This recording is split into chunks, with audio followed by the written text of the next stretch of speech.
Hello everyone, welcome back to my channel. So ఇవాల్టి రోజు నేను చేయబోయే రెసిపీ ఏంటంటే చాలా సింపుల్, ఈజీగా చేసుకునే చికెన్ ఫ్రై అనమాట. అందులో ఓన్లీ ఆనియన్స్ మాత్రమే యూస్ చేయబోతున్నాను. సో దానికోసం అయితే మనము ఫ్రెష్గా వాష్ చేసిన చికెన్ తీసేసుకొని అందులో కొంచెం అల్లం వెల్లుల్లి పేస్ట్, సాల్ట్, కారం, కొంచెం చికెన్ మసాలా పౌడర్, కర్డ్, పసుపు అవన్నీ వేసేసుకొని బాగా మ్యారినేట్ చేసేసుకొని ఒక హాఫ్ అన్ అవర్ అయితే పక్కన పెట్టేసుకోవాలి.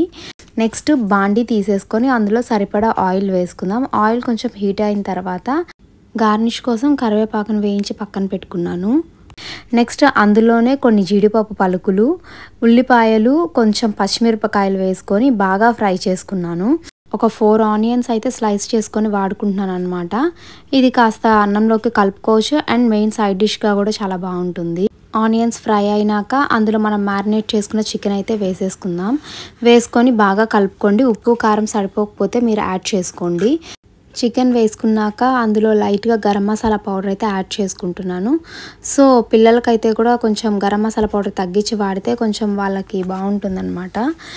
సో యాడ్ చేసేసుకున్నాక ఒక 20 మినిట్స్ మీడియం ఫ్లేమ్లో మూత పెట్టుకొని దీన్ని బాగా మగ్గనివ్వాలి. సో దాంట్లో ఉన్న ఆనియన్స్ అయితేనేమి, దానికి ఉన్న ఫ్లేవర్స్ అన్నీ దానికి పడతాయి.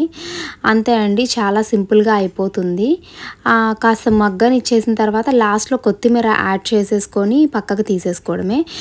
సో చూసారు కదా ఎంత సింపుల్ అండ్ ఈజీగా చేసేసుకుంటున్నామో ఈ చికెన్ ఫ్రై అయితే.